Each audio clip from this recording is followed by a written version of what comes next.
Hello everyone, কেমন আছেন? আশা করি প্রত্যেকেই খুব ভালো আছেন, আর আমিও খুব ভালো আছি। তাই গুপ্তাস গ্যালারি থেকে আবার নতুন একটা ভিডিও নিয়ে আমি চলে এসেছি আপনাদের কাছে। তো আজ আমি বানাচ্ছি চিকেন চাপ। যদিও এটা আগের ভিডিওতেই বলেছিলাম যে নেক্সট ভিডিওতে চিকেন চাপের রেসিপিটা নিয়ে আসছি। তো চলুন এটা স্টার্ট করা যাক। তো চিকেন চাপ বানানোর জন্য প্রথমেই আমি 3টে বড় সাইজের চিকেন নিয়ে নিয়েছি।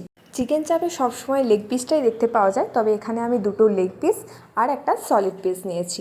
এরপরে এর মধ্যে নিয়েছি কিছুটা পরিমাণ টক দই, কিছুটা পরিমাণ আদার পেস্ট, কিছুটা পরিমাণ রসুনের পেস্ট, তার সাথে দিয়েছি মিঠা আতর একটু, কেওড়া জল একটু, তার সাথে এদিকে আমি আরেকটা পেস্ট বানিয়ে নিচ্ছি।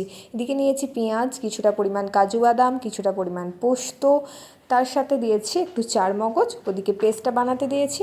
তারপরে এদিকে দিয়ে দিচ্ছি কিছুটা বিরিয়ানি মশলা।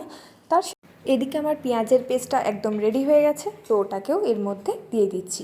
এরপরে এর মধ্যে দিয়ে দেব বেশ কিছুটা পরিমাণ হলুদ গুঁড়ো, তার সাথে দেব স্বাদ অনুযায়ী লবণ, এবং এর সাথে দেব বাকি যে গুঁড়ো মশলাগুলো থাকে, যেমন জিরে গুঁড়ো, ধনে গুঁড়ো এবং লঙ্কার গুঁড়ো, সমস্ত কিছু এর মধ্যে ভালো করে মিশিয়ে দেব। এরপরে টোটালটাকে দিয়ে বেশ আমি 6 থেকে 7 ঘন্টার জন্য এটাকে ম্যারিনেট করতে দেবো। তবে সমস্ত গোটা গরম মশলাগুলোকে নিয়ে আমি মিক্সিং জারে পেস্ট করে সেই মশলাটাও এর মধ্যে দিয়েছি, এতে টেস্টটা আরও সুন্দর হবে। আর সব শেষে দিয়েছি কিছুটা পরিমাণ ছাতু। এবার এটাকে ভালো করে মিশিয়ে নিয়েছি, তো এটাকে রেখে দিয়েছিলাম। তো বেশ 6 থেকে 7 ঘন্টার পরে এটাকে বের করে আমি গ্যাসের মধ্যে কড়াই জ্বালিয়ে তার মধ্যে কিছুটা পরিমাণ সর্ষের তেল, এখানে তেলের পরিমাণটা একটু বেশি দিতে হবে, তেলটা দিয়েই আমি দিয়ে দিলাম ওই ম্যারিনেট করা চিকেনটা।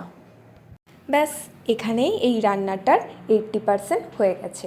এরপরে কিছুই না, কিছুক্ষণ পরে পরে এটাকে ভালো করে নাড়াচাড়া করতে হবে, কারণ এখানে যেহেতু কাজু পোস্ত আছে সেহেতু এতে তলায় লেগে যাওয়ার একটা চান্সেস থাকে। আর পেঁয়াজ বাটাও তাই, পেঁয়াজ কুচোনো তলায় লাগে না, কিন্তু পেঁয়াজ বাটা থাকলে একটু লেগে যাওয়ার চান্স থাকে। তাই মাঝে মধ্যে এটার ঢাকনা খুলে খুলে সামান্য পরিমাণ জল দিয়ে দিয়ে এটাকে সমানে কষতে হবে।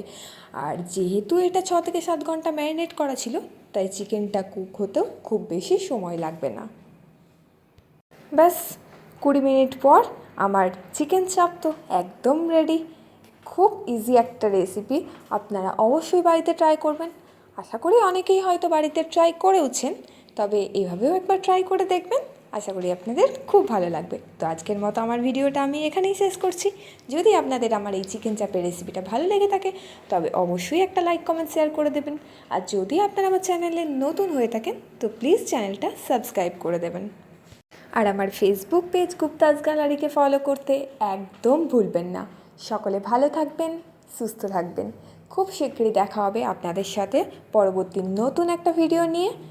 তো আজকের মতো টাটা, বাই বাই।